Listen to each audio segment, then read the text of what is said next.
Ladies and gentlemen, welcome to the Nashville Tour Stop podcast. My name is Aaron, and this is the first podcast I've ever pre-gamed for.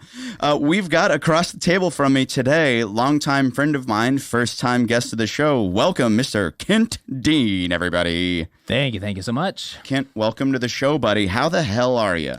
I am doing absolutely fantastic. So let's talk about why we're both doing absolutely fantastic. We both pre-gamed at Tennessee Brewworks. We did pre-game at Tennessee Brewworks, so we weren't actually planning on recording this podcast. Nope. But Tennessee Brewworks is next door to our office here, and I was like, hey, our guest canceled. Do you want to go record a podcast? And you're like, yep. Absolutely. And I said, do you want to get a six-pack to go? And you're like, yep. Yep. So we instead cut 2 6-packs to go. Hey, for the record, one of them is probably to sit here at the studio for you to like just at your leisure when you can. But you know, now Kent has listened to the podcast, which a lot of the people that I've had haven't actually gotten to sit down and listen to an episode before. I have. So you're kind of seeing behind the curtain here. I am. The last time you were at the office, I was still sitting in a cubicle. I know. I was actually kind of impressed with the digs upgrade is what I'm going to call it. We have an actual studio now. Whole office, a studio, like a wall with a panorama of all the successful shows that has happened already. The branding of Nelson's Greenbrier. Shout out. They should pay us more for this. I'm just saying. So there's a lot of good things happening right now with this, and I'm really, really, really excited to both be here and be a part. So I'm going to say that. Kent, cheers. Let's just do a click, clink. Clink. We got that on the mic, that's for sure. We didn't get the beers opening, but we got the clink. So so you know the deal. You've Absolutely. Heard that before. I was like, I heard that one. Exactly. So, Kent, the way I like to start a lot of the episodes is something that you and I actually just talked about. But will you tell the audience here how you and I met years and years ago? I like people to know how people actually meet in Nashville. And something I didn't get to tell you is only about 50% of our listenership is local here. Most of the people listening to the show, I say most, half of the people listening to this show, I see you, Nick Rifkin, are out of town. Oh, gosh. So tell us how you met me. I'm going to first put a segue in there and say that if you're listening from out of town, visit, because Nashville, and I've actually traveled and lived all across this country. Nashville is amazing. Come visit, come hang out, come meet Aaron at any one of the Nashville Tour Stop shows. I'm not a douche. Yeah, he's not a douche. He's a fun guy to be around. Not gonna lie. But yeah, absolutely. So we just had this conversation earlier, and it was like my first week into town back in 2019, I think. And I was hanging out. I went to an open mic. I played an open mic at some random, I think it was Commodore in Nashville, and then met a guy there, and he's like, "Yeah, we're all going to Belcourt. Are you coming?" And I was like, "I don't even know what Belcourt is," which is apparently like a venue that's gone defunct Belcourt since. Taps, R.I.P. R.I.P. There we go. We do that every episode. Do we? Is that? We do that I heard almost that every last episode. episode, and I wasn't Taps, sure. R.I.P. Belcourt Taps, R.I.P. There you go. But no, so I went to Belcourt Taps later that week, and I was like, all right, so I'm just gonna hang out, meet cool people, play some music, listen to stuff, and I saw this guy eating tacos at the end of the bar in a white t-shirt. Don't get me wrong, I'm meeting everybody. Like everybody that's sitting by themselves, I'm going up and saying hi because I'm brand new to town. It's the only way you got to hustle and make it in this town is getting so big so fast. So we were just chatting about the music, chatting about the band, whoever's playing up there. I don't even know who it was, and I was just like, yeah. So you come here to this bar often? He's like, all the time. And I was like, there we go. And sure enough, yeah, many visits to Nashville Tour Stop later, I realized who you were as the owner, curator, and runner of Nashville Tour Stop. And yeah, we've been friends ever since. We've been friends for a while. Through crypto's rise and fall, through COVID's contagion. Okay, well, let's talk about that. Let's just talk about our run in crypto. Oh, so gosh. Technically, I don't endorse cryptocurrency. This is not an FDIC approved investment. This is it's not. I put $10 into Dogecoin. It must have been in April or something of 2020. It sounds about right. Yeah. At that point, it was still, I guess technically still is a shit coin, but a meme coin. Meme coin is the mainstream way of calling it. Yeah. But I had put $10 into it, and it was immediately doing nothing. I was like, this is stupid. And then Kent here was like, hey, so this thing is about to happen. And I'm over here like, this thing that I spent $10 on, and you convinced me to. It was a quarter of a penny. It was a quarter of a penny to buy one Dogecoin. I was telling everyone I met. I was telling my family. I was telling my dad. I was like, if you have $50, do it. Do it. I'm like, what is the worst case? You're out $50. It's not even the price of a concert ticket. You're out $50. It's the worst case Shout scenario. Out Taylor Swift. Yeah, jeez, I know, right? But I'm like, do it. I'm like, quarter of a penny. Buy into Dogecoin. And yeah, that's continue. And I ended up investing quite a bit of money into it. And as per your recommendation, I ended up being able to put a down payment on my first house because of it, as I believe you did also. I did, yeah. So this is another thing where I can say, do not invest all of your money into cryptocurrency. This is the disclaimer portion of our show. This is the disclaimer portion of our show. We take no responsibility for all of your inappropriate and irresponsible actions that will follow from this. But we did ride the correct wave at the right time, and we did profit a little bit off of it. Yes, we did. Yeah. And that was kind of the beginning of Kent and I kind of getting into a little bit more of like, oh, so we're more than just like jackass songwriters. That's exactly right. Well, and it's a highly entertaining, but also we don't mean to apply that to like all the songwriters in Nashville. But there's, to an extent, there's a lot of people that still show up to Nashville, I think, currently with like a starry-eyed dream and a guitar across their shoulder. They're like, oh, we're here to be the next Taylor Swift. And you're like, I'm sorry, honey, like you're literally 25 years too late. It does not work that way anymore. I tell people that like you can't be the next Taylor Swift, and do you know why? It's because Taylor Swift is still the biggest person on earth. Then they're like, oh, we want to be the next Ed Sheeran. Then you're like, no, you can't. Listen to what you just said. The next Led Zeppelin. You're 50 years after their height. You might be the next big rock band, but you cannot compete with Taylor Swift. I'm sorry. No. And if you try to be the next Led Zeppelin, you're going to face the exact same backlash that they did at the beginning of their career. And it's going to suck. It's going to suck. Okay. So Kent, how did music become part of your life? When did songwriting and playing and singing become part of like you as a person rather than just like the business venture? Oh, that is getting, now we just dove into the deep end. Folks, if you're listening, we made it to the podcast. I almost said the S word. Can I say that on? You're allowed to cuss. Oh, it's got real. Sorry, Mom, if you're listening. But no, so I have always, through my entire life, been associated with music. Okay. And been associated with, so my entire family's musical. We're not all like musical careers or anything like that. My parents, my dad retired from the post office.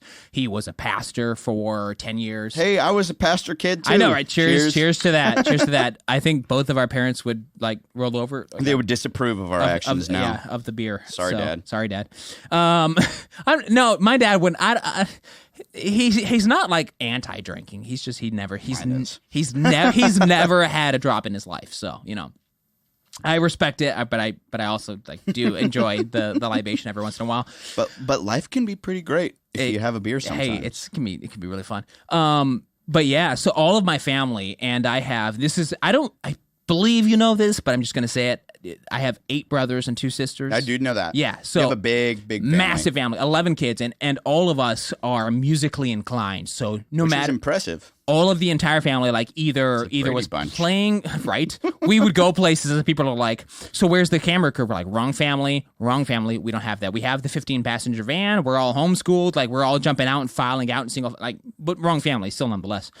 But everyone around the house was either singing or playing piano or playing guitar and singing in church, doing the whole church. Like I did that. Yeah. So that's how I grew up. So all of that was like the upbringing. So around music and surrounded by music my entire life. And I had always treated it as something like extra. But in right after graduating in high school, I had approached the idea of the entertainment industry. You're class of 2011, right? Yeah, class of 2011. Right. And I had considered like, you know, going to college. I had been accepted to Portland State University and I was living outside of Portland at the time. And I was like, all right, cool. So then I was like signing up for classes, went through orientation. Then I saw the price of like the classes, and I was like, "You're nuts, right? It's $40,000 for one semester." And they're like, "Yeah, student loans." It seems like a pretend amount of money. And I was like, "Student loans?" I'm like, "This is one semester." They're like, "Yeah," and I was like, "No, there's 4 semesters or 3. I don't even know. It's like 3 or 4 semesters in a year. There, I forget. I was in the Midwest where I was at. There's like 3, but in the West Coast, I think it's some places. It's like one's 4 and one's 3. I forget which is which. But I was like, that's at least $120,000 or $160,000 every year. They're like, yeah, and I was like, 4 years. Like, yeah, and I was like, I don't want to spend that much money. $600,000 for a degree, and so I was floored, and I was like, okay. I'm not doing this. I'm like, I'm not about to saddle myself with literally double the cost of the national median average in American home ownership mortgages to get a piece of paper. 40 years to pay it off. To get a piece of paper. And I was working at the time with several people that had degrees, and I was working for like a frozen yogurt manufacturing plant in Portland, and they were all like, "Oh yeah, we got degrees." And I was talking to the R&D guys. They're like, "Oh yeah, we're making great money. We're making $120K a year." And I was like, "Oh, that's awesome." They're like, "Yeah, we have $700,000 student loan debt." And I was like, it sounds like a pretend amount of money. I'm like, I ain't doing that. So I out of almost like a Hail Mary, if you will, I was like, well, I've always been intrigued by the entertainment industry. I've always done like, if I had the opportunity, like plays, things like that. So I was like, okay. So I knew of a studio in Santa Monica, California, that was for actors, and it was the alumni are pretty prestigious, like Halle Berry, Paul Walker, R.I.P. He's like the only. Who are these people? Paul Walker? I'm kidding. Oh my gosh. Some of the biggest actors on earth. I was like, all right, he's the only celebrity I've actually like almost cried for when he passed away. Fast and Furious franchise. I'm sorry, man. When they did that tribute with that was a hard video to watch. With Charlie Puth, like it's been a long day with that. Yep, that was a hard thing to watch. Long day. Yeah, that was like, a hard thing to watch. Yeah, tear to my eye for sure. Paul Walker's teacher was a very, very prominent in that school, and I was like, all right, I'll shoot a shot. I was like, I'll audition for it. Audition. They're like, yeah, you're in. And I was like, cool. Literally, like, I'm not going to tell the dollar amount, but it's a great experience, even no matter what field you go into, because of the methodology of the teaching. It's a Meissner technique. But I was like, all right, so this is a fraction of the amount. I can afford this. I can pay my way through this, and I'm not going to be saddled with $25,000 million, right? And so I moved to LA. And I moved to LA to go to the Santa Monica. What year was that? That was in 2012. So that was right after you graduated. Exactly. Right after I graduated, I moved down there. Fresh out of high school. You were a baby. I was. Or no, hold on. All right. You were a babe. I was a baby. Yeah. 2011, 2012. No, I took a year. I took a year off, and it was 2013. I moved down there. Okay. So after high school, I took a year off to kind of explore options. Was admitted to Portland State, I think, fall of 2012. Moved down to the Barron Brown in 2013. Correction. Don't hate me, internet trolls. So I did that, and I did their full-on year program. They have a 2-year program, which I'm always invited back here to finish out the second year. But the first year was so educational. I got offered a role in what was supposed to be an indie trilogy. This was right at the heart of the Hunger Games and the Divergent series. Right. And right along that time, there was an indie film studio that was popping up in Atlanta, Georgia, and they had this script for a film called The Rejects. And I auditioned for this show, and don't get me wrong, I don't get my hopes up about like indie scripts because they're all like absolute crap. And as a beginning actor, 99% of the time in indie script, you're gonna go. It is terrible. But I read this script, and I was like, man. This is not only a good script, this is a great story. It's a great script. It's everything. So I'm like, I really, really, really want to be a part of this. Right. So I auditioned for it, and I got invited to like the callbacks, and they flew me out to Atlanta. They're like, we're gonna do this legit. And I was like, oh wow, this is real. And so I did that. Ended up getting a role in it. This was supposed to be like a trilogy film series. They flew me out to shoot. Like after I got the role, I was flown out to shoot the shots, to shoot my role. I did. We did all that, and I was like, "This is kind of cool. This whole film series." And they had like some like former Disney star that was an adult that was a part of this, so it seemed all really legit.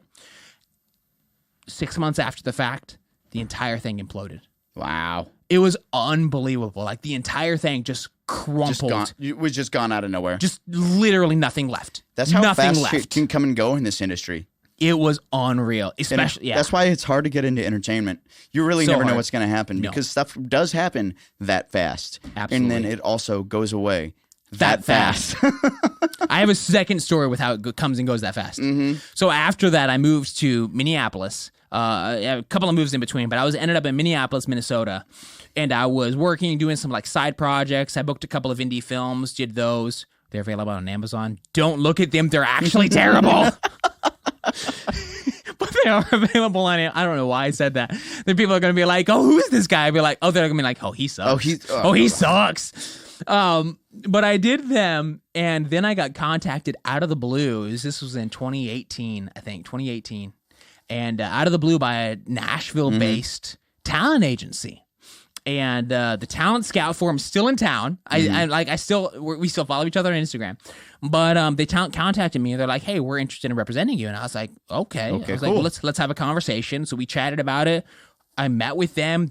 I met with them. They took me out to dinner in Nashville, and I was like, "What?" I'm like, "You're like, am I a big shot?" I was like, I'm nobody, and they just paid for a $175 dinner in Nashville. And I'm sorry, to a kid fresh out of high school, I'm like, yes. And anybody in the entertainment industry is like, well, that's nothing. That's nothing. But I'm like, in Nashville, that's a lot, though. That's a lot, especially for the entertainment here, man. So they did, and I was like, all right, I'm in. So I signed with them. They actually did get me a couple of several good auditions. I auditioned for Disney Plus, auditions for Netflix. I got a role with like a Carl's Jr. commercial. I remember you were also in a Dustin Lynch video, right? Yep. Which never aired. So aired. Dustin Lynch, I got a role for a Dustin Lynch music video, and then COVID hit, and they never released the song. And I've literally been watching for the release of that song for forever. It's just banked. Yeah, somewhere in the So for those vaults. of you who are Dustin Lynch fans, there might be a new one. Yeah, exactly. Someday. Right. Someday. It's like 6 years from now, you're going to look at that video and be like, "That's me." That's me doing I was a younger man. I was a younger man doing a backflip, or either a backflip or a front flip off a boat or something. That's what I was doing. But they paid me for it, and I didn't care. So after that, then COVID hit, and it actually, sadly, so my agency turned out to be a boutique agency. They were doing great, but then COVID hit, and it wiped them out. And just as fast, my agency dissolved, and back to square one. Back to square one, as it were. I feel like most of us come to Nashville when we start at square one. Sounds about right. See, what I love about this town is that it kind of levels the playing field of everybody who moves here. It's like, I was the best person back in my hometown. Oh, back gosh. For my case, like, I was the best guitar player in Columbia, Missouri, and then I moved here and I quit talking so loud. Yeah, you quit playing. Who are you fooling? Who are you fooling? Yeah, it's a damning reality to come to this town and realize just how freaking good everyone is. Yeah. All of the time. Well, and this is the expression I know, and I'm sure many people that listen to this are going to know this expression as well. It's considered the big fish in a small pond, and the correlation to that is people have done studies with this. If you take a shark at a minnow and you throw it into an aquarium, it will only grow to the size of the aquarium. And we have to give a shout out. He is not saying it backwards. This is not the small fish in a big pond. He is deliberately saying it this big direction. Fish in a small pond. Yeah. Yes, because if you take a shark and you drop them into an aquarium, they will only grow to like 6 inches to the ability to survive in the aquarium. But you take that same shark, drop them in the ocean, they'll grow to 12 feet. Right. And so the idea of a big fish in a small pond is, sure, you can be the biggest thing, which is 6 inches in a tiny aquarium. And you're going to beat every other minnow and goldfish that's there, sure. But then you drop yourself in the ocean, and suddenly you got 12 feet sharks roaming around. You're going to get eaten alive. Yeah, you're dead, or you grow to survive. Right. So, yeah. That's kind of why I love this town, is because you come to town and you realize you're like, oh shit, I can't just coast on how I was when I moved here. You are, I don't want to say evolutionarily filtered out. You have to get better. Yeah. You have to. And that's what I like to look at from my perspective as somebody who books shows. There's hundreds of people who book shows in town, but there's only so many of us who are able to do it, shall we say, professionally, who get to make a career out of it. Absolutely. And it's the same way with writing songs or playing the guitar or whatever facet of the industry you want to say. It's like, you have to be the best. And yes, sorry to quote Pokemon, but I want to be the very best like no one ever was. You have to, and there is no alternative. Because if you come to town and you're like, oh, I'll be a guitar player, like I'll be someone's guitar player, you won't. You have to come to town and be like, I'm going to be your guitar player, and there is not a second option. Yeah. There is no plan B. There is no, I'm going to do this, or you have to come to town and be like, I'm going to make it. There is no, I'm going to be a coffee shop person in the morning. Quit your coffee shop job. If you think you got it, give it a go, because the coffee shop will be waiting for you. $12 an hour whenever you're done.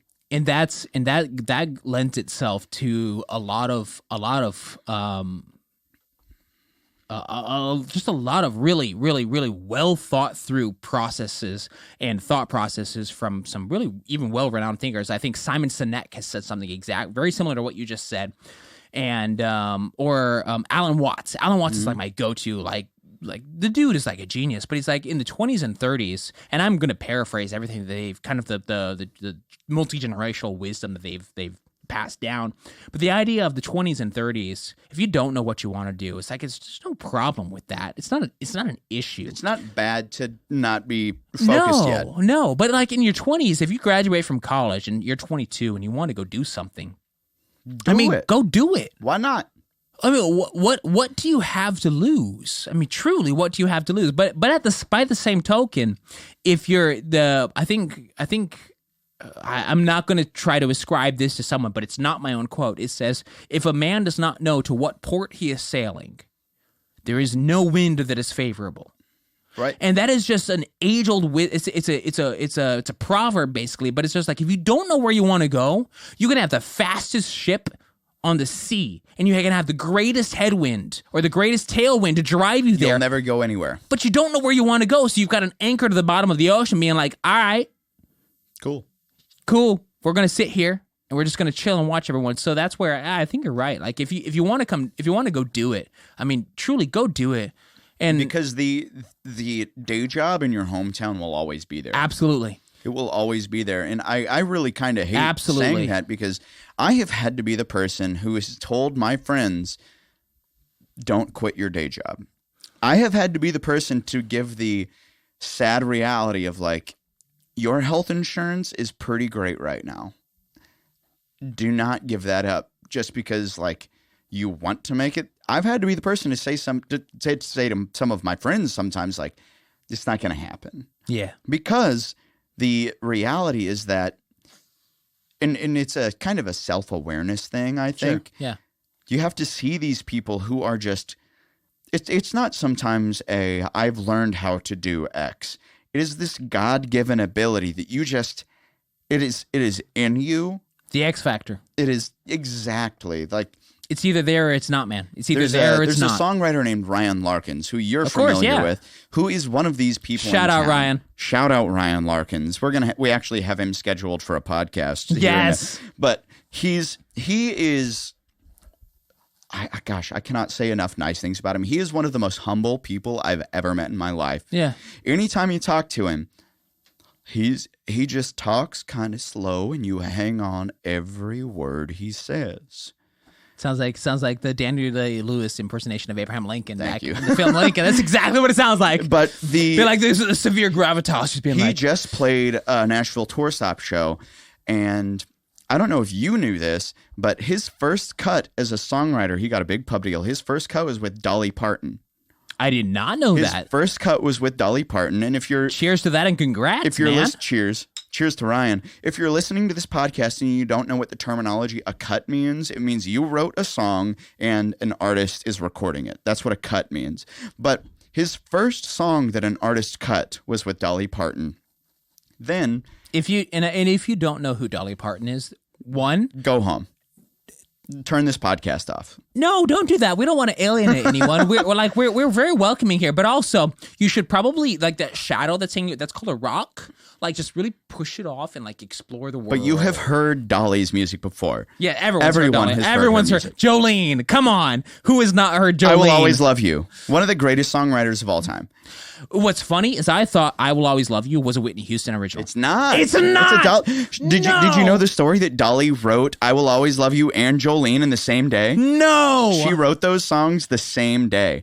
So, okay, so Ryan Larkin's first song cut was with Dolly Parton. And then he opens his set by saying, I'm going to play some songs that I've never One of the most humble guys, man. I've never gotten to play live in front of an audience before. Yep. I'm like, oh, sweet. Hell yeah, that sounds great. He played 3 songs. His Dolly Parton cut. Yep. Cool. And then 2 new cuts he's getting. Cody Johnson. Oh, nice. And Tim Cody's McGraw. great. Cody, Dude, those are his first 3 cuts. So if you're listening to this and you're like, who is this guy? He is one of the greatest songwriters in Nashville. He's the next Shane McNally. If you don't know who that is, you're probably new to songwriting.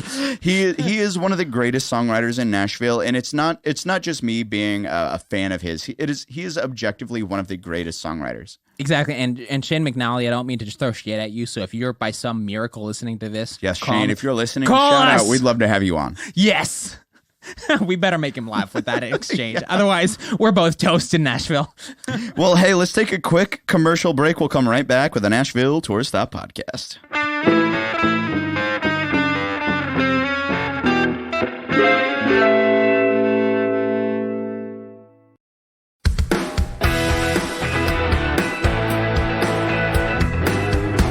Ladies and gentlemen, welcome back to the Nashville Tour Stop podcast. Thank you for being here, Mr. Kent Dean. We took ourselves a quick, I would say quick break. That was a little bit of an extensive commercial break. Yeah, but if you don't actually time out the commercials, nobody knows the difference. So yeah, and fine. we're an ad-free podcast right now. So AKA you're welcome. We got rid of that shit. Coca-Cola, sponsor us. Shoot for the stars, Pepsi. Man. I don't like Pepsi that much, but if you want to give us money, we'll tell people to drink Mountain Dew. There we go. That'll work. Yeah. Okay, so Mountain Dew's the jam, though. Mountain Dew is. If you're desperate on a long road trip, actually Mountain Dew. Mountain Dew, man. I'll drink some Mountain Dew. Same. Okay, so right now here in front of us, we're gonna crack our second beer. So crack it right on the mic. Kent Dean, put it right there by the microphone. This is our new beer. Hit it. Let's do it. Oh fuck! I missed it. I nailed it, so there we go. Yeah, you nailed it. Cheers, buddy. Cheers, buddy. So we're not being paid to promote this shit right now, but we are drinking the Tennessee Brew Works Extra Easy English Ale. It's really good. It's one of my favorites. It's an amber ale. It's an amber with light notes of citrus. Really easy drinking. Feels like a summer day. Yeah. So yeah, Tennessee Brew Works. If you want to sponsor the podcast, that's not a conflict of interest.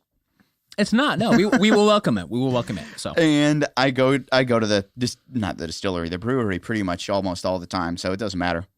I would be delighted if you would pay me to drink your beer. I love how I've been paying you to drink your beer for a while. And I love how half of our show is literally devolved into just like advertisement pitches, being like, "Come sponsor us. We're great."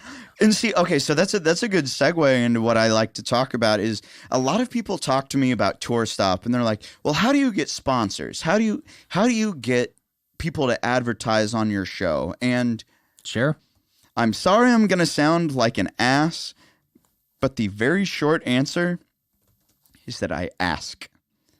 True, it's true, and that is the long and short of it. If you're looking for sponsors, ask. True. The long and short of it is, if you don't ask, they're going to say no, because they're not saying anything. And that's kind of how I got my confidence with dating is the same way. It's like, oh, absolutely. If you don't go up and ask a girl for her number, the answer is always no. I want to go into that story of asking for a girl's number in just a second, but as a pastor's kid, I feel bound to say this. It's like it's the age old passage which says, "Ask and it shall be given to you. Seek and you're a pastor's kid too. Seek and you will find. Knock and it'll be opened." And it goes beyond the spiritual and the religious to also the tenacity. And the passion behind it. There was I forget his name, but there was a story when Thomas Edison was prior to inventing the light bulb. And I genuinely wish I could remember this guy's name, because it was such an inspiring story. I remembered the story, but I forgot the guy's name. So, I mean, take this as you will. Like, make a name for yourself, but also be tenacious, I guess is the moral of the story. But he had this vision. He's like, I want to work for Thomas Edison. And he's like a factory worker. He's got a wife. He's got a kid. He's got nothing else going for him. But he's like, I want to work for Thomas Edison. He goes and he literally quits his job. He goes across the country to Thomas Edison prior to the light bulb invention. He's like, hey, I need to work for you. And he doesn't get the time of day, but he's like, what do you need right now? And he's like, well, can you go get me this? And he's like, sure. Goes gets it. Goes and gets it and comes back. And this goes back to, this goes all the way back. And he ended up working with him for like a while. But this goes back to something another very well known, he's modern, Simon Sinek, he said. And he's like, if you are someone that knows what you want to do and you have a passion behind it, go up to the person, to the mentor, and to the apex predator, to the penultimate individual of that field, and tell them, you don't know who I am, but I bring something that a lot of these folks that are trying to work for you don't. I bring passion, and I bring effort, and I bring that to the field. I bring that to the playing field. So give me this opportunity. I will work for you for free for 6 months. If at the end of 6 months' time, you think I'm not worth your time, I will go my way, you will go your way, and we will both be fine. You're not out anything. I've earned some experience, and we're great. But if at the end of 6 months' time, I have proved myself to be valid and valuable to you as an employee, then we can negotiate a salary that is commensurate to what I bring to your company and to your vision, and we will go from there. I love that. I freaking love that. I wish that at graduating from high school, someone had told me that, because I would have been like, absolutely. I'm going to move to Hollywood. I'm going to find some mega director. I'm going to be like, can I be your assistant right now for free? For free. I don't want money. I don't want credit. I don't want anything. I just want you to see how much effort and passion and productivity I will bring to your enterprise. And then in 6 months' time, I'm going to be so indispensable. He's going to be like, all right, I'm going to pay you at least how much these other PAs are getting. And I'll be like, done. I get to quit my job at Starbucks or my Buffalo Wild Wings. I've worked at both, so that's why those two come to mind. Not being paid, don't care. But that idea, and so that passion and that drive and that vision, being able to pursue it and to be like absolutely there are people all who in. won't do that. No, go all in. Go all in, man. So I want to jump right next to that, is because in Nashville, because the talent in this town is so outrageous. Absolutely. One of the things I recognized really early on, my talent isn't going to be enough. I had enough self-awareness to realize I am not a good enough singer and or songwriter and or guitar player. I'm good at all of them, but I'm not the best. Sure. So when I first started here, I realized that I was okay. I can't be the best at everything, but what I can be the best at is working hard. So what I did is I got a job at a shitty bakery that I ended up getting shut down because it was so terrible. But what happened is they hired me, and I was working from 3 a.m. until noon every day. And it's because I needed a job that paid enough money to pay my rent, but also let me be available to play any gig at night that I needed to play. Yeah. And as a consequence of that, I never slept, I made terrible money, and I got to play every gig I wanted to be part of. Sure. And then I kind of realized you can do both. You'll hate your life, but when one hits the fan, you can realize, I know how to do this. I know how to play music full-time now. I know how to actually contribute myself to the community, to the job, to the thing that I'm trying to be part of. And that is what I'm trying to tell the people that are listening is, if you want to move here, whether it be Nashville, Chicago, LA, New York, it doesn't matter. There are people like me who are willing to work 3 a.m. to noon to be able to play from 8 p.m. until midnight, to sleep in their car for 2.5 hours in a pink t-shirt to go make cupcakes that go stale. There are people like me willing to do that aren't willing to do other things. We are only willing to do the things that will put us in a position to make success. Absolutely. And there are other people who are only willing to work from 9 to 5, and then they're only going to be willing to have X and Y and Z. And then they're not going to be able to see these tangible results of, I don't get to play shows anymore. I don't get to do X and Y because they're not willing to make the sacrifice to do the thing long term. Yeah. They're not willing to wake up at 2:30 in the morning and drive into Nashville and see, did you know there's a rush hour at 3 in the morning? Yeah.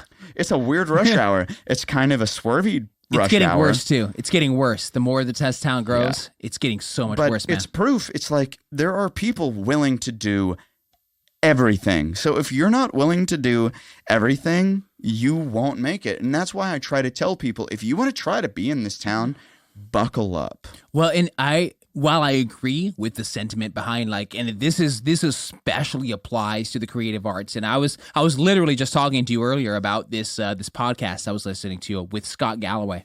And it's the idea that the sexier the job is, the more high profile, high energy, oh, you're that guy, on a Billboard chart, if you will. But the sexier the job is, the more concentration of people want it. Mm-hmm. And the higher the competition will be for you to get it. So it doesn't mean don't go for it, but to your point of being if this is what you're trying to do to excel and to succeed and to survive in a town, I'm going to play devil's advocate for a second and be don't not to discourage you from coming to Nashville or from pursuing your dream or from pursuing a passion, but just to prepare you. Being this is... Because it's about to be really hard. This is the level of what people are willing to commit. This is... People go 18, 20 hours without sleep for weeks on end, day after day after day. And I've done that. I mean, and I'm not putting myself as a metric for success by any stretch of the imagination. While I consider myself to be mildly successful and I continue to pursue excellence and to pursue success, I don't consider myself to be the beacon of excellence for someone else to put on their mantle to be I want to be like this guy right now. But also just to understand that this is the level, this is who we are as pursuers of excellence. That this is what we're willing to do right now and have in the past. And if you're not willing to wake up at 2:30 in the morning to go do the work, you're going to have a harder time. I'm not going to say you won't make it. Yeah. But you're going to have a harder time making it because there are people who are willing to do that. And Hugh G, rapper, I do. He just told me he got a daytime barista job. I say daytime. He's going to work at 4 a.m. to start making coffee in the morning. And he's had actually quite a bit of success as a hip hop artist in Nashville. But it's because he wants to be able to provide for his girlfriend and stuff. He's like, I'm not doing enough for my personal life. I want to be able to do more. And there are people who are willing to put it in. He was at my show until midnight last night. He was there for 5 hours. There are people who are willing to put in both the daytime hours, if you will, and the nighttime hours. And if you can't buckle up to do that, you're gonna fall behind the people who are willing to do that. I feel like our show has devolved into this don't come to Nashville unless you're willing to go 135%. and I feel bad, but I'm also I'm also of the opinion that it's somewhat true. If you have this passion inside of you that can't be tamed, this flame that you can't put out, just be prepared to pay the price for that, because there's a price for the passion. There's a price for there's not only a price for the passion and the price for the success. There's a price. There's an admission price for the opportunity now. You must be this tall to ride the roller coaster. And exactly, to put it bluntly, so it's yes, this, and I listen to podcasts all the time. I listen to those that have well beyond my own means. I'm sorry, penultimate success means to the extreme that I only dream of right now. And they say that, yes, this life is amazing. And they say that it's worth the price that you pay for 10 years, for 15 years in the trenches, going with no sleep, working 24 hours a day for 4 days in a row, getting 8 hours sleep, then going at it again, or 12 hours a day for 7 days in a week, out of the week, every single week for 2 or 3 years. And while that's admirable. We look at them and we say, oh my goodness, we applaud. We say, Good job. phenomenal. If you're not willing to do that yourself, do you think you can compete? Nope. It's like me going up to Tom Brady, and I'm sorry, I used to hate Tom Brady, but now I'm a Tom Brady stan. But it's like me going to Tom Brady and being like, I'm sorry, I'm going to go QB against this guy, and I'm going to We're not go going toe to to talk toe. about football, but we will talk about Tom Brady. Abso-freaking-lutely, man. The dude's a beast. That dude is a beast, and not only is he just a beast, he never stops. Isn't he Never the oldest stops. quarterback in the NFL now? Not quite. Not quite? There's a guy that beat him back like 30, 40 years ago. I don't even know his name. Like he was 40. He's the oldest working quarterback. Absolutely working. Well, and this was something that was remarkable, and we can all learn from people of success. And Tom Brady, in no short order, is a symbol of success. Yeah, he's 45 years old. That makes him officially the oldest. I mean, the next closest quarterback is 38. That's Aaron Rodgers. Aaron Rodgers, yep. That's a full 7 years, and in pro sports, that's huge. It's massive. Is a massive margin. Well, and I went into a deep dive of Tom Brady because when he was with the Patriots and they had the whole dynasty of Tom Brady and the Patriots, they never lose. That was a dynasty. It was a dynasty. Like the three Super Bowl wins in a row or something, or 2 wins. Yeah. I'm sorry, when they had the 18-0 season, I was all with. I think it was Nick Foles and the Eagles, and I was like, I wanted anybody. I did not care. I'm like, beat this guy. No one is this good. No one is this good. Tom Brady will go down in NFL history as the greatest of all time. One of the best QBs, if not the best of all time.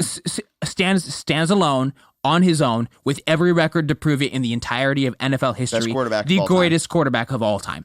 I hated him for the entire time he was with the Patriots. I was like, I didn't care much about football, but I'm like, no one's this good. You've got a good coach. You've got a great team. You by yourself are not this good. Then he went to Tampa Bay. He went to Tampa Bay, and I'm like, haha, we're gonna watch this guy fall apart.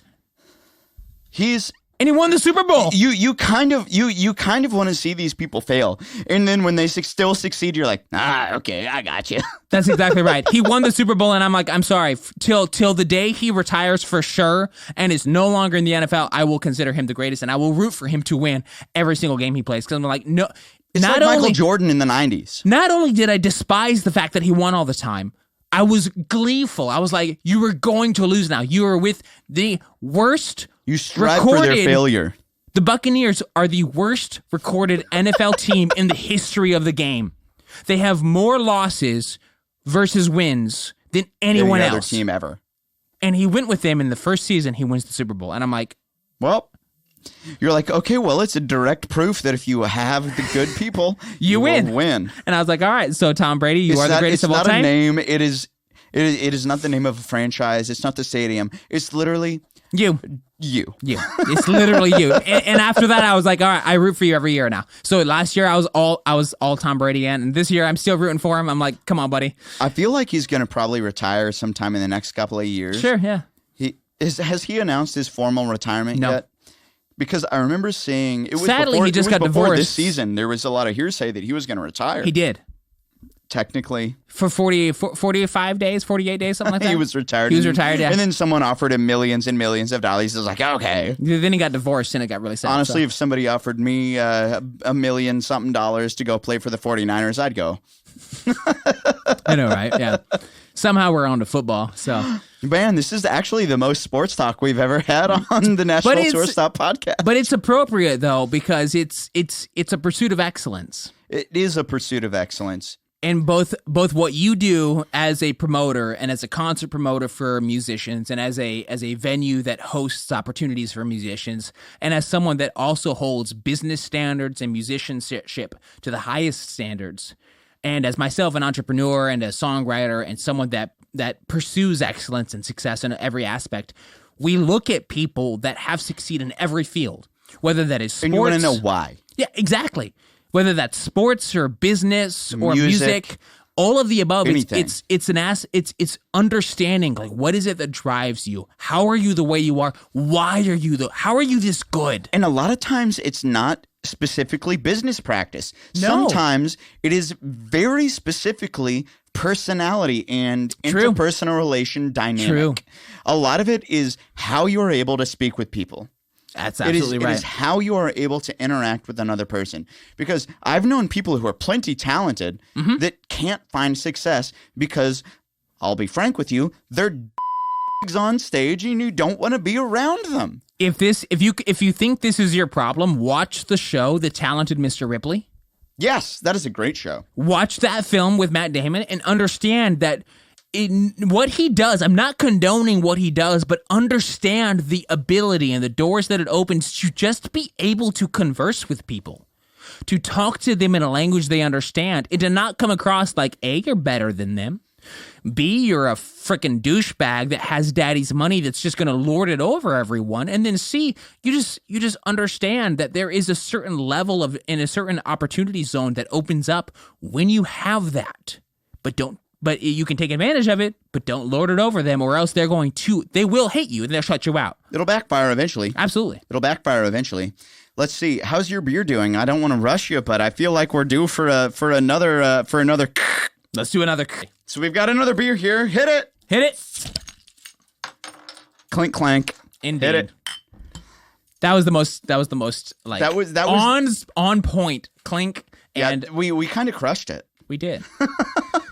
Like we're crushing it in life. Yeah, kind of like we're crushing these beers. Oh, jeez. So did you know that the reason, so we do the cheers, we clink our bottles, so go clink, and I know you've been at a bar where you pound it on the table also. Yep. Do you know why you do that?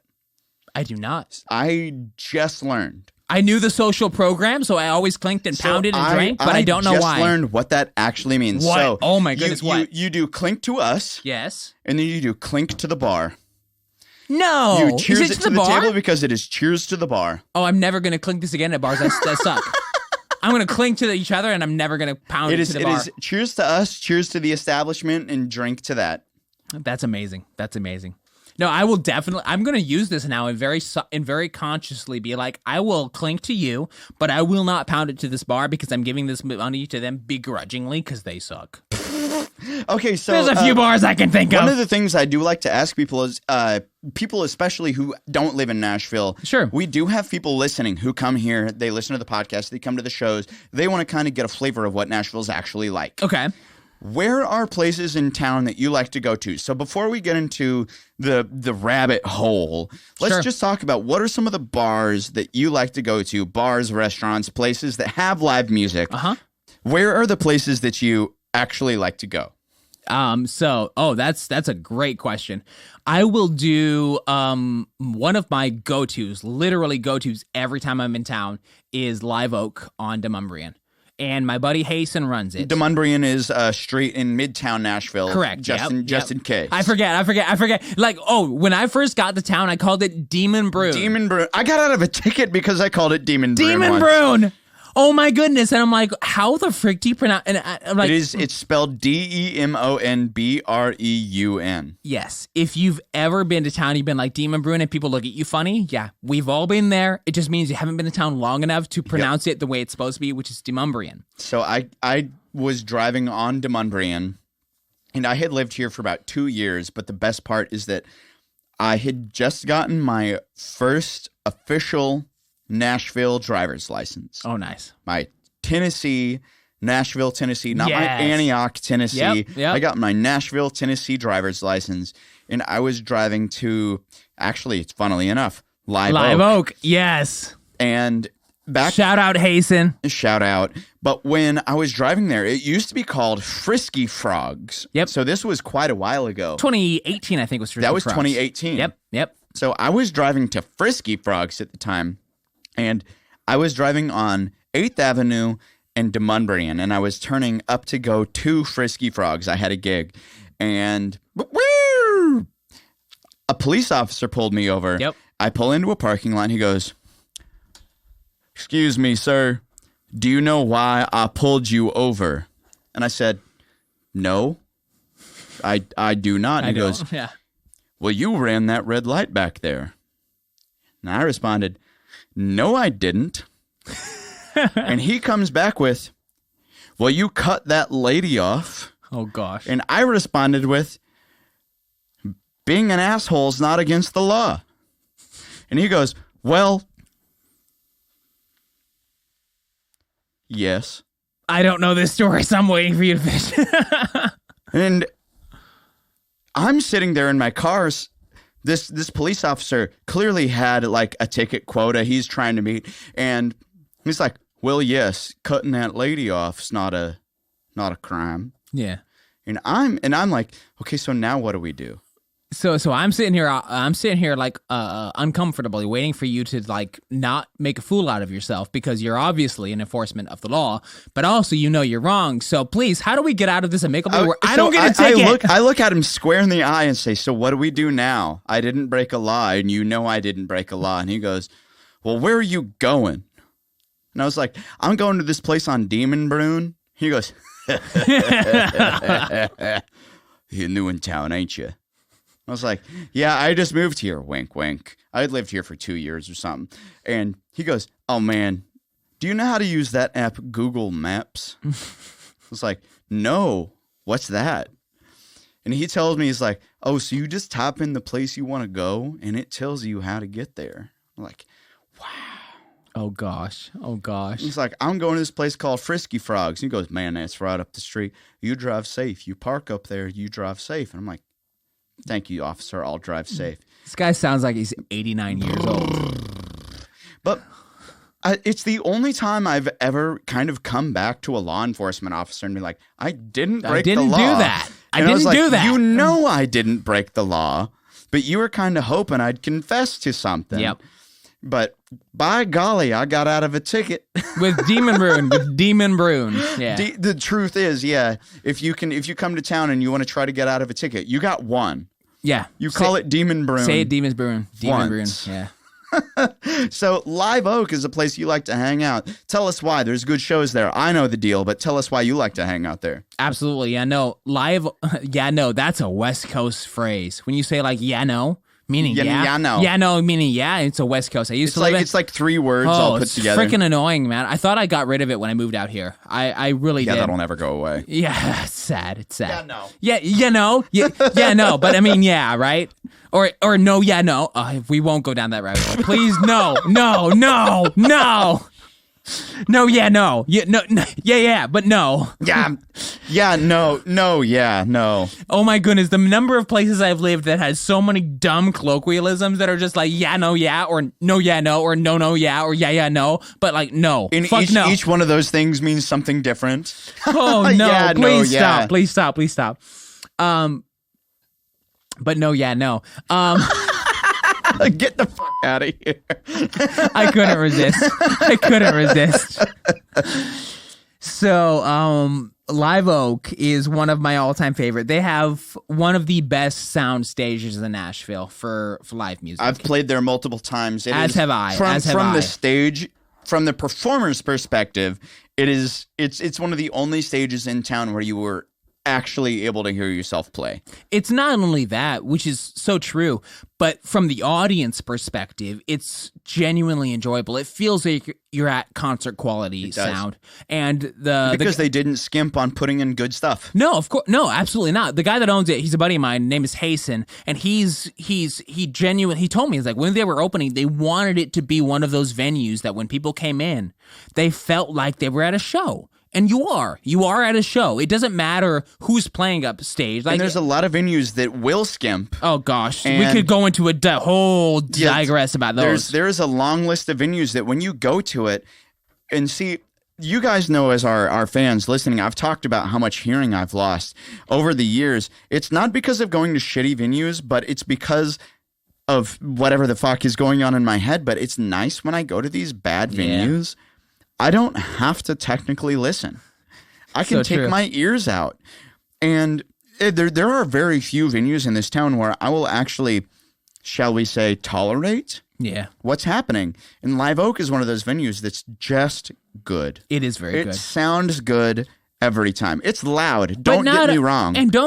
But not only that, though. This is also, you asked me why I like these places. I'm not hyper successful multimillionaire that can spend $4 billion on anything I go to. So Live Oak, if you come to town, it's good money spent. Like, you want a drink? You want like a Busch Light if you're from like the Midwest, $3, right? $3, $3.50 for a Busch Light or something like that. If you want a mixed drink, you pay like $5. If you go downtown, you're paying double, at least double or triple.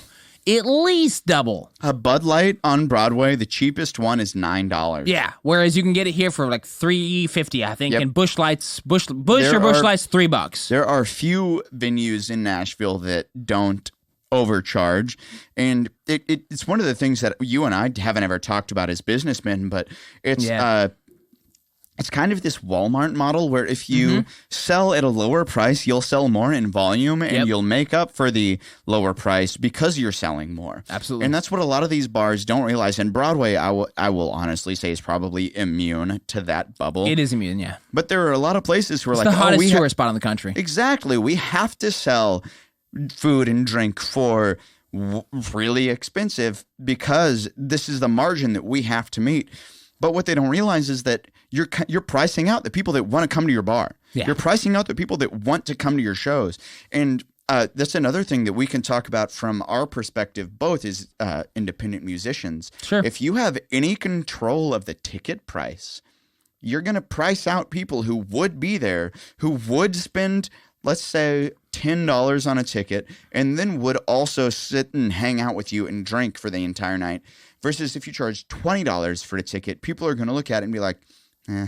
Speaking of ticket prices, I'm going to offer your listeners an insider tip.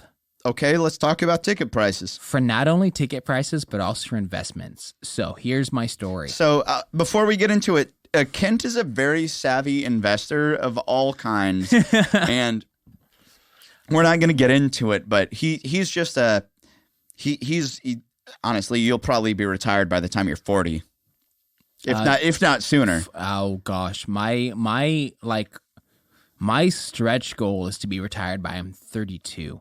So my standard goal, if crap like goes to pieces, it's going to be 35. But like right now, the stretch is 32. And by 40, oh my gosh, I will have already bought and sold my first multi-million-dollar business. By 40, I have my own private jet. Who are we fooling? So talk about this perspective you have as an investor in whatever it is that you do, real estate, stocks, whatever. But talk about what you're coming into beyond just your position as an independent musician, because you're a multifaceted person. There's so much more to who you are, more than just your music and your artistry. Talk about what is it that made you want to get into that? Is it just the desire to, I want to retire young, or is there some kind of internal compulsive thing to I want to accomplish X? It's both. So there's both driving passion that says I have to accomplish. And I've met people. I have, as we've mentioned earlier in this podcast, I have 8 brothers, and there are a number of big them. Family. It's massive, but you also have myriad personalities behind it, and a number of them do not have the same drive. And I've had to realize that this is not. Which position in age are you of the siblings? I have 4 older brothers and 4 younger brothers. 4 youngers. Gotcha. So I'm smack dab in the middle. Got you. So you are the bona fide middle child. Of the boys, yeah. So there's 2 older sisters, but I discount them in the equation because they're girls. I'm sorry. They're my sisters. So there are technically 6 older siblings? Yes. And 4 younger siblings? Yes. Gotcha. And you are, and I know there's a lot of people who have, so I have step siblings, I have half siblings. They are all whole siblings. All full siblings. All the same 2 parents. My same 2 parents have been married for now 47 years, I think it is now. Honestly, that's awesome. No, I'm sorry. No, it's over 50. Is it over 50 now? It's over 50 years. We are in the year of our Lord 2022, Blake Shelton. My oldest brother is 10 years younger than my oldest brother is 10 years older than the second oldest. I'm so confused. This is the problem when there's 11 kids. There are 20 years between the oldest and the youngest. The oldest brother is, I believe, 42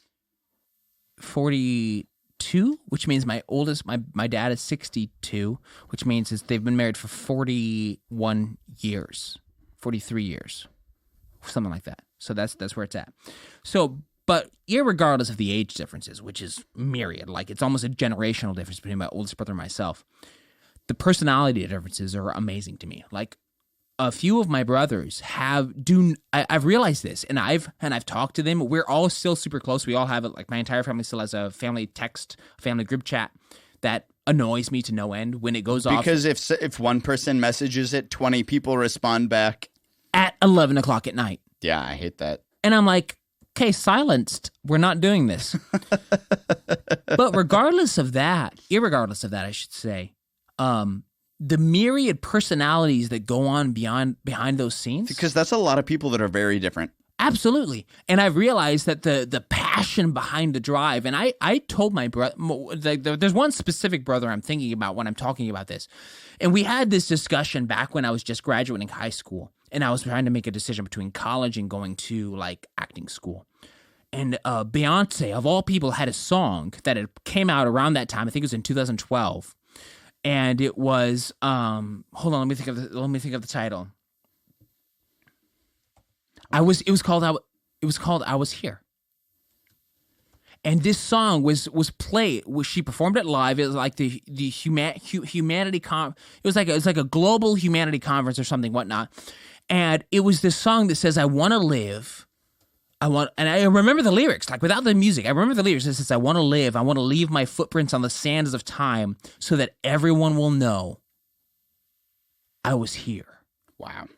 And I was like, that's legacy, man. That is... You want to do something that fucking matters. It matters. And I know that's cliche as a millennial to say that, like, I want to do something that matters, but I'm like, that's the passion that drives. That's the fire that burns behind, which says, like, no, I'm sorry. And it's proof yet again that there's so many people who just want to do something. That matters. They want to be the person who is the next memorable thing.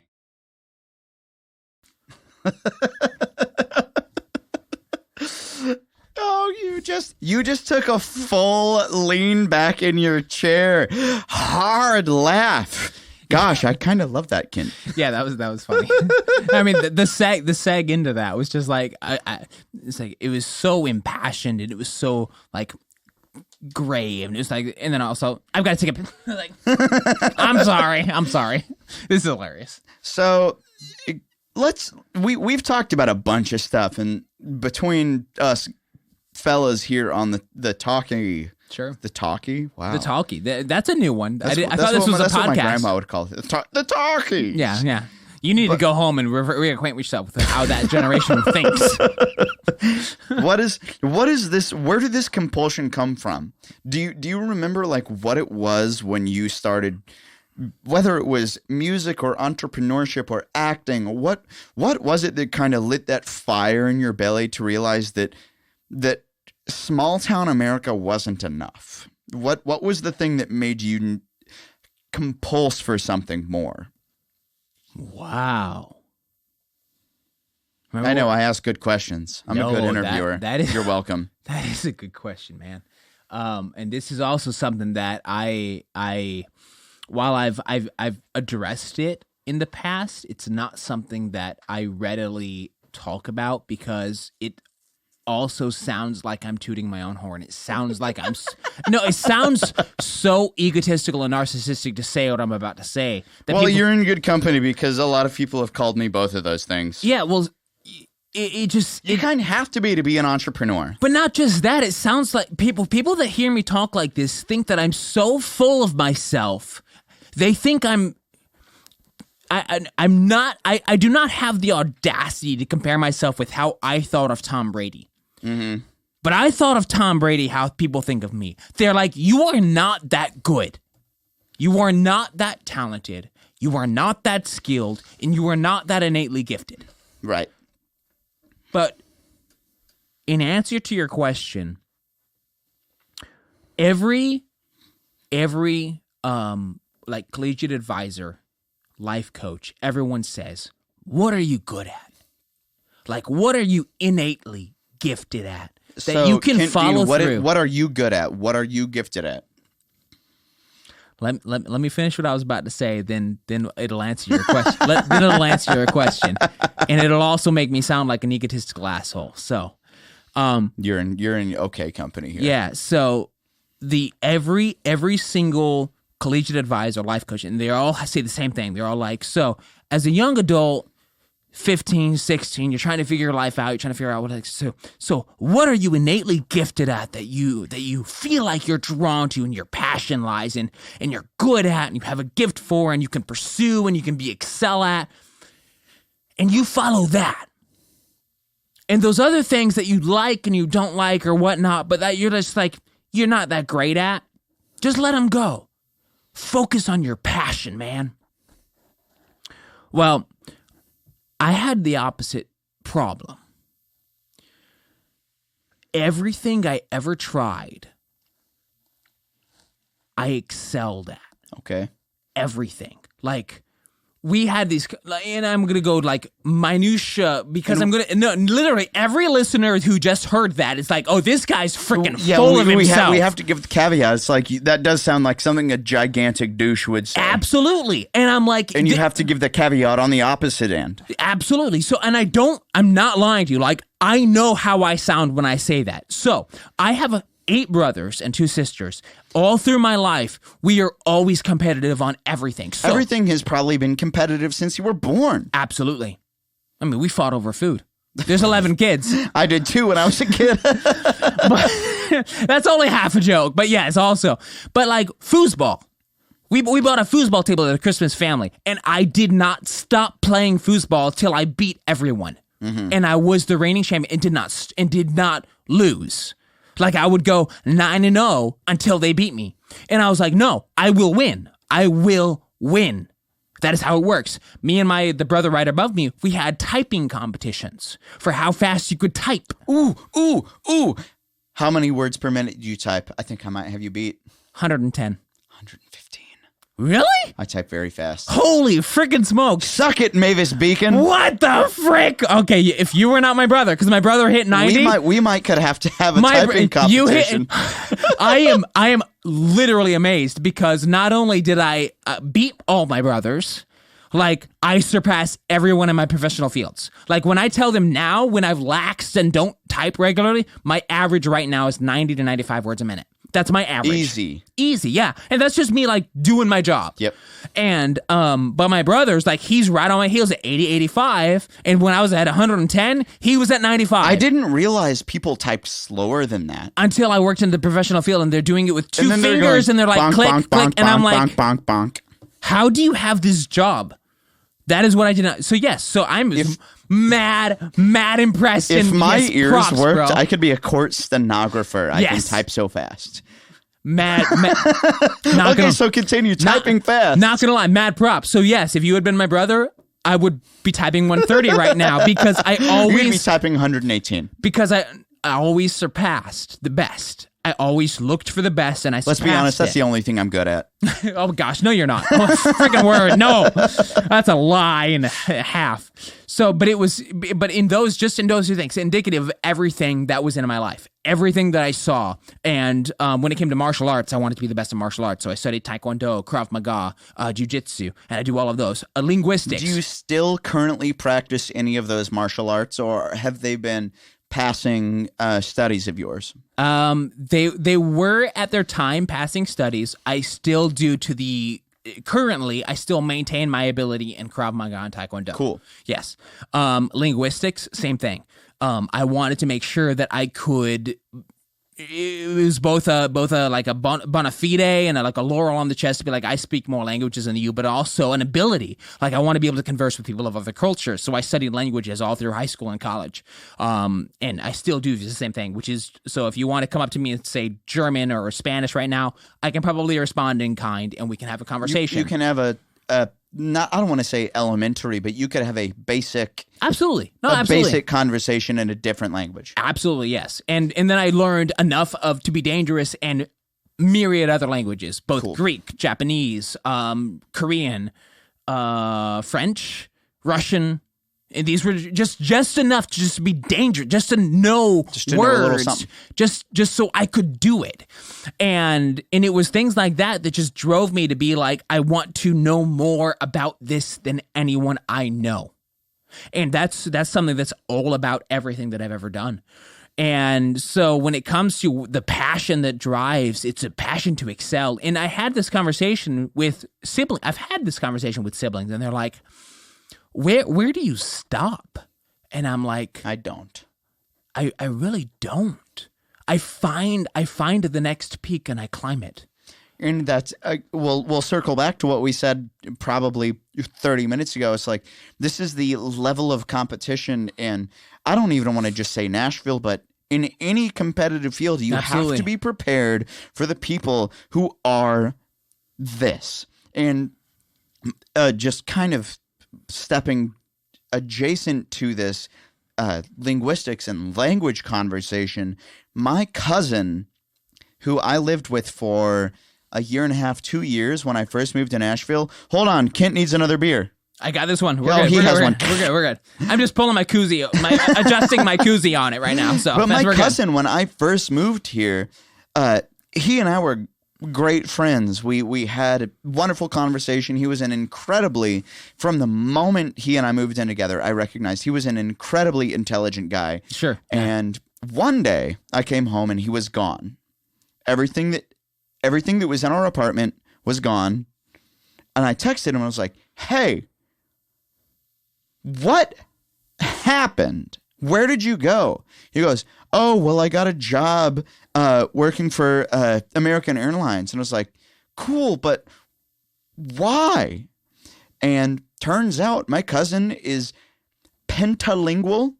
He is fluent in Five languages. And so, and of course, I was like, well, hell yeah, that's awesome. So he could speak English, Spanish, Portuguese. What is is it Arabic? That's and Farsi. he could Arabic was speak split into Arabic Egyptian and Arabic or ASL. Farsi. Yeah. So he could speak 4 spoken languages and ASL fluently. And I was like, why are you working for an airline? Why are you not working for the Department of Justice? Why are you not working for the military? Because that kind of intelligence, that kind of mental ability doesn't. Absolutely, yeah. That's again, we circle back again. That's not something that everyone has, and it's not something you can learn. It's something that is in you. In full circle to your actual question, what drove me to music is exactly that. So it's just something that's in you.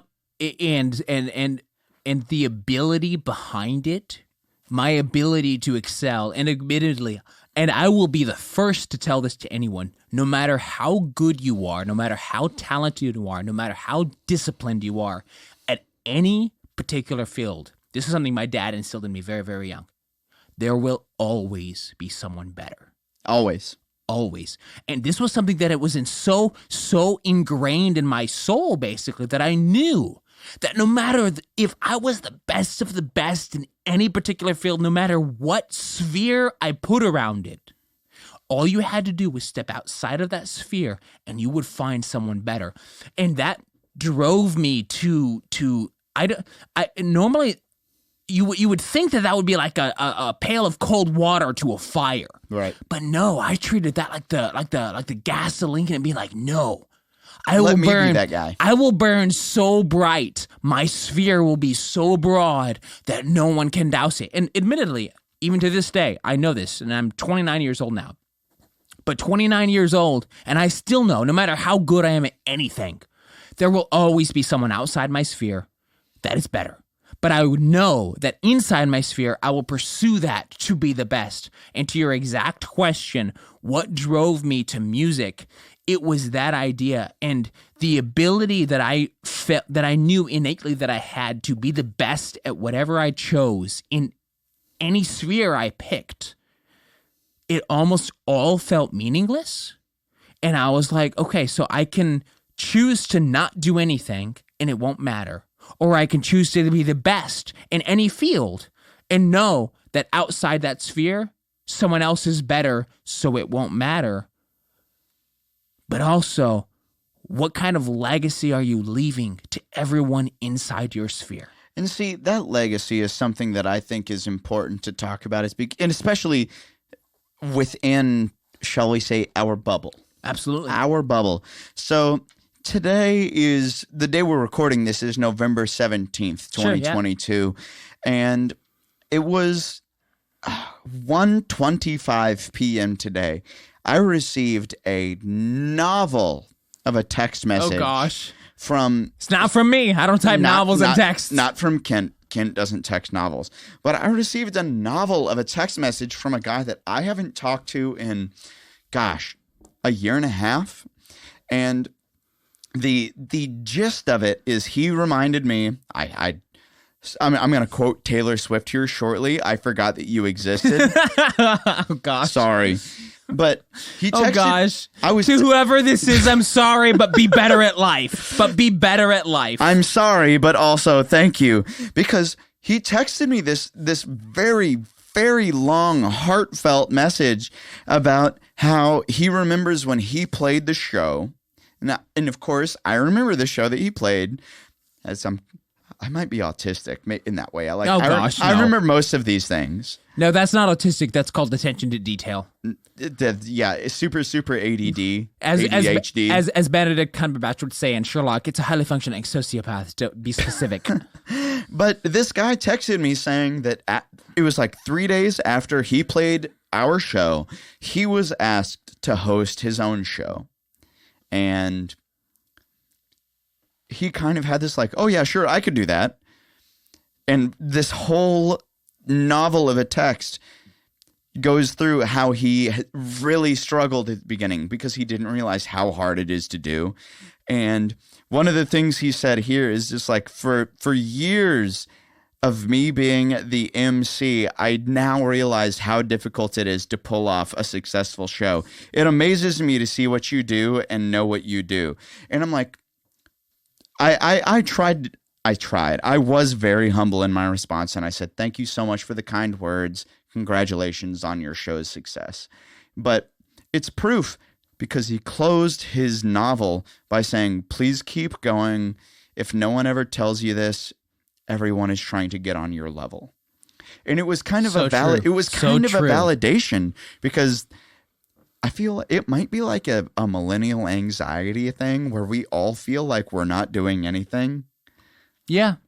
And it's little things like that really kind of make you feel like, okay, I'm doing some work that's I don't want to say consequential is the wrong word, but like some work that is meaningful towards somebody who I might not otherwise think about on a day-to-day basis. Sure. So yeah. even if your work is going unnoticed on a short scale, there is a level of your work that's going noticed on a further scale. As a musician and entrepreneur, so as we talked prior to this segment here, and we talked about how a lot of my personal business ventures stem and spread far beyond songwriting in the music industry. Right.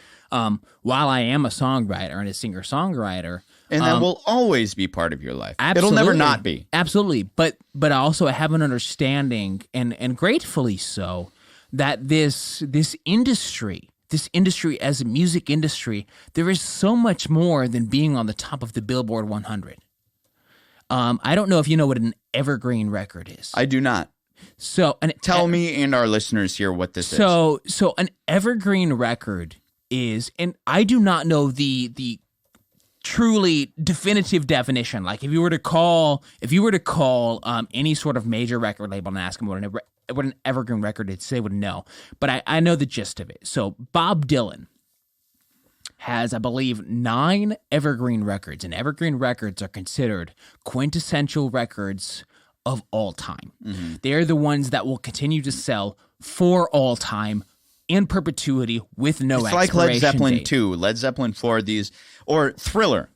Sure, yeah. Records that will permeate music as not just a machine, but not just as an industry, but as a cultural zeitgeist of things that will never not be part of the conversation. Earth. Absolutely. Exactly. Yeah. And we're in pardon our paraphrase, because if I looked up on Google on my phone right now, I could tell you exactly what it is, but I know the phrase and I know the stats that's coming right behind it. So the reason I say that exact term, evergreen record, Bob Dylan never had a number one single in his entire career. He never had a number one single, but he has 9 evergreen records. And it's proof that you do not have to be the, quote, most successful artist of all time. Yeah. Because okay, so let's talk frankly. Let's put popular. Can I put popular for a second? Of course. Kate Bush. Bush. Running up that hill. Do you know when that was released? 1986? 6 or 7 or something like that, yeah. It only became popular, became a number one, Billboard number 1 this past year. So, Running Up a Hill, A Deal with God by Kate Bush on the album Hounds of Love came out in, that was 1985. Yeah. Her last known tour, I believe, was 1989, and the last known video of her singing that song live was 1987 or 1989. But it's proof that if you write a good song that is a good song, yeah.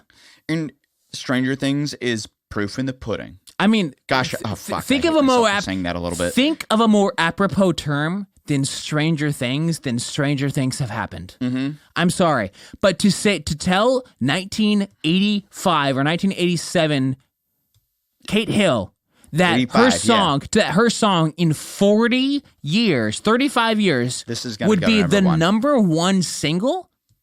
That is not something that either one matters to anyone that age, but also two is not believable.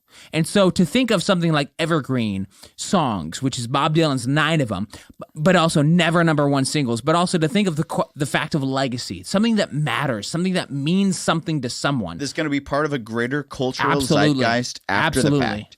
So one of the great things here, do you need to open your beer? I do, actually. Here, open your beer. Let's do the pop. Let's do it. Hold on. So we've got another beer here. This is the Extra Easy Amber from Tennessee Brewworks. Hit it! Sponsor us. I will never stop to. I will never not stop to put advertisement. Yeah, spots. Same. I'm sorry, I can't help it, but something that I really started excelling at early on, like we were talking about things we are undeniably good at. Something I'm undeniably good at is sales, and I kind of hate admitting it because I had hoped I would be undeniably good at writing music. But as a consequence, I'm kind of good at sales. But what I was going to say is, let's see, this is episode 62 of the Nashville Tour Stop podcast. Episode, I believe it was 47, we had Lauren Weintraub on. Oh, nice. Yeah. And if you guys haven't listened to that podcast, go back and listen, because Lauren on her episode talked about how, so you know Lauren, you know her music, you know her work.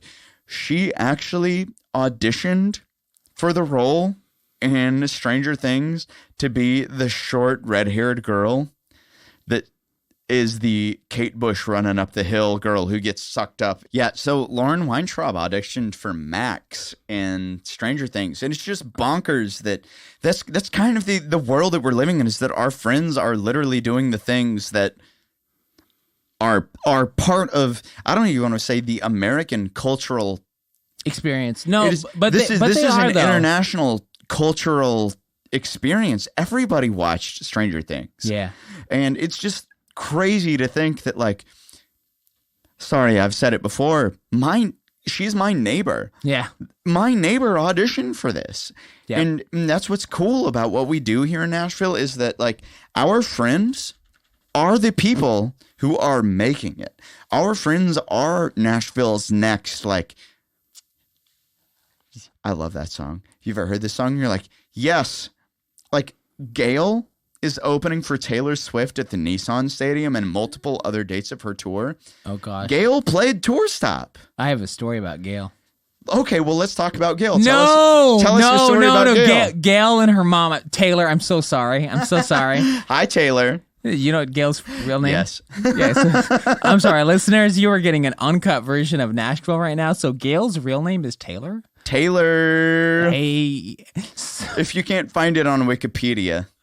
I'm like embarrassed to be telling this story right now because She played Nashville Tour Stop. Oh, I know, but like when I first came to town in 2019, so I was at Live Oak. I've already shouted out before, like that's my place to go to and hang out. So Taylor Gail was there with her mom at Live Oak, and we were all just hanging out. Just She was like 14, 15. it was like She was a kid. like a bear kid, and like had X's on her wrists Yeah. because she couldn't get into the bar. And I was brand new to town. I'm like 2 weeks in, and we're watching the music on stage. And I met her mom, and her mom's great. Like her mom's like super Sweetheart. cool. But also, moms love me. I've realized The this. momager vibe. Yeah, no, but also moms love me. Like I've realized this. Like one of my best friends in town, it's like he's a country music artist. He's got like a tour bus now. He's like, but his mom literally sent me a picture. I texted my buddy's mom a picture of him and me, and his mom sends back, it's like, oh look, it's my baby, and my son's there too. You're like, oh, and also, yes. That's what we call an afterthought. Yes. But no. So Gail. Oh my gosh. Like A B C D E.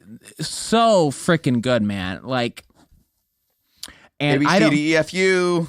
Absolutely, but also the ability to capture a generation and to capture the TikTok like viral nature of the platform, and also just that innate ability is far To beyond. tap into the cultural world. It's of far beyond anything what somebody is feeling, what somebody is thinking, how a generation interacts. And it's far beyond anything I could ever do. Because like, I wish I could. If we rewind, our generation is the Facebook generation. We are the people who, I really early on, somebody made a fan page for me on Facebook. Oh, Like, wow. I had a fan group on Facebook. They were desperate, weren't they? And it's like, I'm kidding. Come on. That was funny. Shut the But that's the kind of stuff that we're looking at. It's like we find people who are able to capitalize on a specific part of what is happening now. Yeah. And everybody is trying to be part of what is happening now. And there's only so many people who I don't want to kind of diminionize it, but they get it. Yeah. They just inherently get it. And there's two parts that I'm going to follow up with this. One, which is the awesome, like, so when I went to Live Oak and Taylor/Gail was there with her mom, we hung out and Taylor was like, here, we're having taco night next Tuesday. You want to come out? That was at Poncho and Lefties. It was, no, it was at their house. That was at their house? It was at their house. Damn, okay, so I did a taco night with Gail at Poncho and Lefties. When I did their taco night, this was like early on to their doing taco nights. They're like, yeah, we used to I know what you're talking about, though. I remember those. And literally, Taylor gave me her number. She's like, here. And then she's like blushing as she does it because she's like, what, 15, 16? And I'm like 23 or 24. And I'm like, this is weird. You're like, I can't text you without your mom being part of the group chat. Her mom's right here, so there's nothing weird about this, but it's also weird, if you know what I mean. So she's like, I can't believe I'm giving some guy my number that I just met at a bar. Yeah. And so she's like, here you go. Here's the info and all of the above. And we hang out there. And not Taylor and I, but like I go there, I hang out with her mom, her like a whole host of friends for a taco night. And it's just a glimpse into the as that my was former early 2019 or early 2020. It's like late 2019 or early 2020. But it's something my acting coach used to say. It's the zeitgeist of the future. It's that snapshot of a future generation that is not yet matured. And there's a few people that I know of that were there at that party that night. I'm not going to name drop here, but I know of them. So Kent Dean, we have talked about so much today, and Yes, we I have. know, Yes, we I have. know that this is kind of out of left field, and and honestly, it's kind of just because we're running out of time here, and I hate Sure, to, yeah, no, fire away. I Fire hate away. to cut the conversation short, but can you please tell the listeners this week where they can find you on the internet, whether it's music, investing, social media? How would you like our listeners from this week to engage with you? Oh gosh. If they can find you just at Live Oak, that might be enough. The Live Oak would be good. Yeah. Shout out, Hasten. No, so my handles on pretty much every social media profile is at the Kent Dean. So the Kent Dean, THE Kent Dean, spelled like Clark Kent met James Dean. Damn right. So I know, right? It's a cool handle. I'm not gonna lie. So, and then also at my website at www.thekentdean or thekentdean.com, and I post an occasional blog up there, and pertaining to music biz in general, and then also my my personal like road experiences on the road and things like that. So everything about that, and feel free to like just shoot me a DM or shoot me a message and be like, hey, we're thinking of moving to Nashville. Approachable guy. Absolutely. And if you want to come to Nashville, and you want some like quick tips on be like, where do we go? Who do we hang out with? Trust me. I mean, this is not Ken's like got a short list. I do. And sadly, like pre-COVID, I knew everyone. Like I knew every single promoter and every single round. From my in town. perspective, COVID kind of burst the bubble. It did. There's not a lot of people doing a lot of stuff now. Yeah, it's so sad. But like pre-COVID, I could have pointed you to every venue in town because I was out. Oh my gosh, like I was 8 days a week.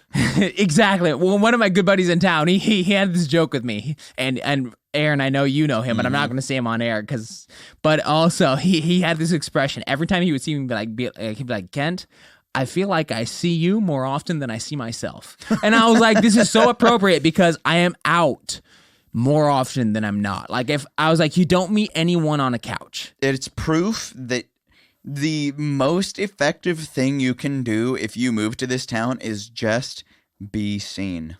And as my acting coach, and his name is D.W. Brown. He has a great school in Santa Monica, California. I'm putting this plug in just because he's awesome, and their school is awesome. But D.W. Brown in Santa Monica, California, the Baron Brown Acting Studio, he had this expression. He's like, there's two things. I did not learn this lesson when I was in L.A. I lived in L.A. for 6 years, and I did not learn this lesson there, but I learned it once I moved to Nashville, and his expression was this. He's like, be seen and be good. Yep. He's like, so you can be seen, you can stand out, you can be prominent, and you can be someone that people remember, but by all heaven's sakes, please be good. Be good. If you're not good and you're everywhere, people kind of hate you more than they would. Oh, now you're on the top of the tabloids and not the top of MTV. Or not There's the top of the nothing Billboard. that I, as a promoter, disenjoy more than somebody who does not leave me alone, who I do not want to book. Absolutely. The people who email me 22 times.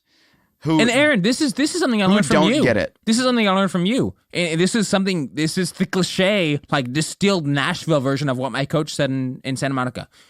Yours was, be cool and be a good hang.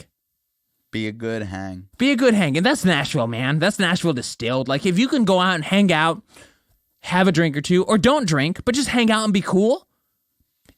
Everyone wants to hang out with someone. Everyone cool wants to hang out with someone that's cool to hang out with. This is so because you know who true. likes an asshole? No one. Every girl I've ever dated. Oh God. On that most inappropriate note. No, but if you're just fun to be with, you will have more success in this town than you will if you are a great songwriter. If you are a great guitar player, if you are cool to be around, you will find more success than any other way you would otherwise. It's so true, but I'm going to throw one caveat out there to everyone that's listening to this and being like, so how do I be cool? Do nothing more than be yourself. Do not put on an air. Do not put on a show. Do not pretend to be something more than you're not. If you are a plumber back home and you roll into Nashville being like, I heard about this really, really, really dope music scene, and I felt like it would be really cool to be a part of it, do nothing more than roll into town and everyone you meet, tell them exactly that. Be like, hey, I was a plumber. I was really good at it, but I was like, you know what? I heard about this cool community of people. I wanted to do something else. That loved music, and I felt like I wanted to do something else. Exactly that. And I wanted to come here and be a part of it. If you were honest if you are like honest AF about what it is you want, and you move to town and you'll be like, this is what I want, this is who I am, and you were unapologetically that, I promise you the people in this town will love you, and that will be your end to being like, I'm a cool Hank. Right. That is all it takes. We don't ask you to be like some superstar, some New York like Zip that performed on Broadway. We're not looking for flashy. We're not looking for fancy. We're not even sometimes looking for talented. We are just looking for people that are cool. People that are cool. And this is coming from two folks that are not quite millionaires, that are not quite successful, that are come to listen to this podcast in 4 years and then pretend that you listened to us back then, and then we'll talk. Well, Kent, this was a very impromptu podcast. Generally, I do a lot more prep for my shows. Oh gosh. And turns out tonight's prep just happened to be a couple of beers at the bar next door. Absolutely. So, please give us your plugs one more time before we close out this podcast for the week. Everything about me you can find at The Kent Dean or thekentdean.com or any Instagram or any social media platform at The Kent Dean, and you'll find me. Come hit me up. Or if you're in town, maybe just chance yourself a show and you might could find him. Absolutely. God, might could. Am I the most southern fella you ever heard? Yeah, you'll find me around. You might could find my friend. Come to Nashville. Tell me you heard me on Nashville Tour Stop's podcast, and I'm going to love you forever. So let's do this. Well, if you would like to follow the Nashville Tour Stop, you can find us on all of your social media platforms at Nashville Tour Stop. You can check us out on the web at NashvilleTourStop.com. You can find our complete show roster right there on your web browser. We've got, gosh dang, near 150 live shows a year. Yes, indeed. And I'm going to keep shouting you out. Nick Rifkin, thank you for coming down all the way from New Jersey to play a show and hang out with us. That's awesome. You are the realist. You are the reason that we get to do this. Can I shout him out as well? Sure. Nick Rifkin. This is the guy that showed up from New England. New England, right? New England, right? That's right. New England, come on Nick, down. thank you so much for listening to the podcast. Everybody who's listening to the show these days, thank you for being part of it. And this is what I'm going to call my first official announcement on air. We are starting a Patreon for our podcast because all of you have been listening so freaking diligently every week. I used to have to beg my friends to listen to 3 minutes of a song that I would record. And instead, I've got all you guys, cool motherfuckers, listening to this podcast every week, just me getting drunk with my friends. What more could I ask for? I don't think you can ask for anything more, but also just know that there will be a little bit of an E that's surrounded by a box that's in the lower right-hand corner of every podcast episode. So do not listen with children present. That is our one caveat. That is our one caveat, but also share us with everyone that's been involved. Aaron Shobe is a good buddy of mine. We've been friends for 4 years now, and he's got so much good stuff coming in the works. Nashville Tour Stop is going so many and so far, man. You're not even going to recognize everything that we're doing right now. So he's doing right now. I can't even take credit for this. This guy has got so much entrepreneurial spirit behind him, so much passion, so much vision that everyone should be hanging on board, listening to every word, and then follow along for the journey because, man, it's going to be one hell of a ride. Because all I like to do is I like to do cool stuff for my friends. And a lot of people call bullshit. They think that I'm being disingenuous about that.